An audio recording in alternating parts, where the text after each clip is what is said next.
प्यास, बीमारी, छोटे बच्चों के खौफ से सहमे हुए चेहरे, औरतों और मर्दों की बेबस कि वो चाहते हुए भी अपने और अपनों को नहीं बचा सकते। नाहक कत्ल, टूटे हुए घर और सारी दुनिया से कट के रह जाने वाला मुल्क फलस्तीन। आज 50 साल से ज्यादा का वक्त हो गया है, मगर ये जुल्म आज तक खत्म ना हो पाया। इन 2 सालों में 67,000 लोग शहीद हुए और उनमें 20,000 मासूम बच्चे। इन सब कश्मकश में एक उम्मीद की रोशनी जगी और उस उम्मीद का नाम था ग्लोबल सुमुद फ्लोटिला। एक ऐसा सफर जो पानियों से होता हुआ गजा की तरफ जाने लगा। सब्र, हौसला और मजबूती, यही सब स्पिरिट लेके लोग निकले। और उन लोगों में एक्टिविस्ट, डॉक्टर्स, लॉयर्स और आम आदमी शामिल थे। वो एक मिशन था कि गजा के लोगों को इमदाद पहुंचानी है, उन्हें मेडिसिन्स, उन्हें खाना पीना फराहम करना है और दुनिया को ये बताना है कि इंसानियत अब भी जिंदा है और हम गजा के लोगों के साथ हैं।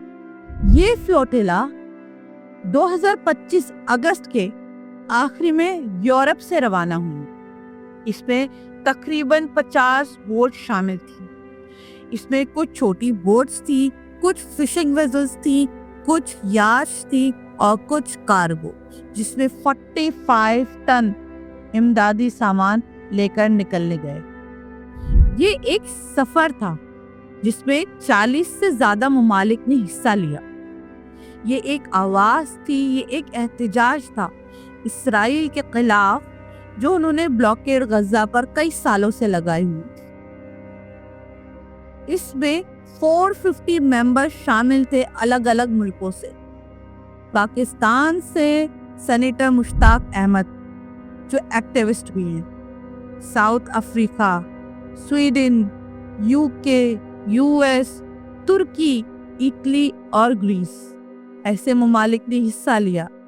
उनका सिर्फ एक ही मिशन था कि गजा के लोगों को ये बताना कि हम उनके साथ हैं, हम उनके साथ खड़े हैं।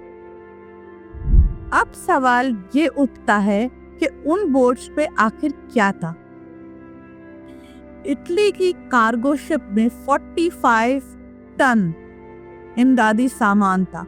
उसमें चावल, आटा और जरूरियात का चीजें। इसके अलावा छोटी बोट्स में बच्चों के लिए फॉर्मूला मिल्स, डायपर और मेडिसिन्स वगैरह भी शामिल थे। ज्यादातर एक्टिविस्ट का कहना ये था कि हम चाहते हैं कि ये इमदाद गजा के लोगों तक पहुंचे। देखने को ये इमदाद बहुत कम है, लेकिन उनके लिए ये बहुत है जो उस सरजमीन पर मौजूद है, जो मुश्किलों से घिरे हुए हैं। ये फ्लोटिला बोट्स जिस मुल्क और जिस पोर्ट से गुजरी, वहां पर उनका शानदार इस्तकबाल किया गया, उनकी हौसला अफजाई की गई। जाहिर है जहां समंदर होगा तो वहां बीमारियां भी होंगी। लंबा सफर था, तकरीबन 20 दिन का सफर। उनमें कुछ एक्टिविस्ट बीमार हुए, बुखार हुआ और उन्हें कमजोरी भी हुई, लेकिन उनके हौसले नहीं टूटे। यूं तो बोट्स पर डॉक्टर्स और नर्सेस भी मौजूद थी और उनकी ट्रीटमेंट भी दी गई, और हर बोट पे एक छोटा सा मेडिकल कॉर्नर भी बनाया गया। अब हम आते हैं इसराइल के प्रोपेगेंडा की तरफ। इसराइल का कहना यह था कि ये सिर्फ एक प्रोपेगेंडा है, कोई बोट इमदादी सामान लेकर नहीं आ रहे, सिर्फ और सिर्फ एक प्रोपेगेंडा किया जा रहा है इसे बदनाम करने के लिए। लेकिन उस बोट पे मौजूद एक्टिविस्ट का कहना यह था कि हम सिर्फ और सिर्फ अमन चाहते हैं, और अमन के साथ साथ हम फलस्तीन के लोगों तक امدادی سامان پہنچانا چاہتے ہیں، اور اگر آپ چاہیں تو آ کے ہماری بوٹس چیک کر سکتے ہیں۔ یہ فلوٹیلا بوٹس ستمبر کی اینڈ اور اکتوبر کی سٹارٹنگ میں غزہ کے سمندری علاقے میں پہنچ گئی، لیکن اسرائیلی نیوی نے انلیگلی طور پر ان سب بوٹس کو اپنے انڈر میں لے لیا اور وہاں کے ایکٹیوسٹ کو اریسٹ کر لیا۔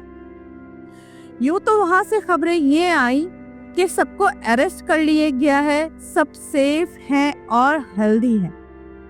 ان بوٹ پر موجود ممبرز کو اریسٹ کیا گیا، پھر ان کو ہیرسٹ کیا گیا، انہیں امدادی سامان لے کر غزہ جانے نہیں دیا گیا۔ ان پر یہ الزام لگایا گیا کہ یہ کوئی ایڈ لے کر نہیں آئے۔ جب دوسرے ممالک اپنے ممبرز کے لیے کھڑے ہوئے آواز اٹھائی، تب انہوں نے یہ کہا کہ they are safe and they are healthy، اور یہ ان سب کو ڈیپورٹ کر دیں گے۔ اب سوال یہ اٹھتا ہے کہ یہ انلیگلی طور پہ ایک اریسٹ کیا گیا، even this is not arresting, this is called kidnapping, harassing، جبکہ یہ بات سب جانتے تھے کہ غزہ میں کھانے کی کمی ہے، انہیں صرف اور صرف امدادی سامان لے کر جانے دیا جائے، یہ پہلے سے ہی طے تھا، پر اسرائیل نے انہیں جانے سے روکا۔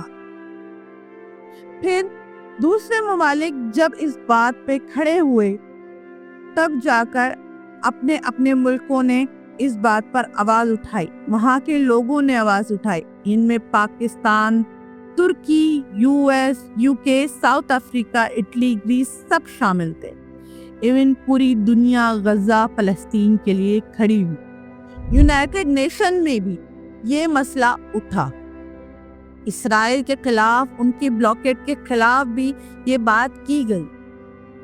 اس وقت اکتوبر میں حال یہ ہے کہ ساری بوٹس اسرائیل کے انڈر میں ہیں، امدادی سامان کی کارروائی کی جا رہی ہے، اور جو ایکٹیوسٹ ہیں ان کو ڈیٹینشن میں رکھا گیا ہے۔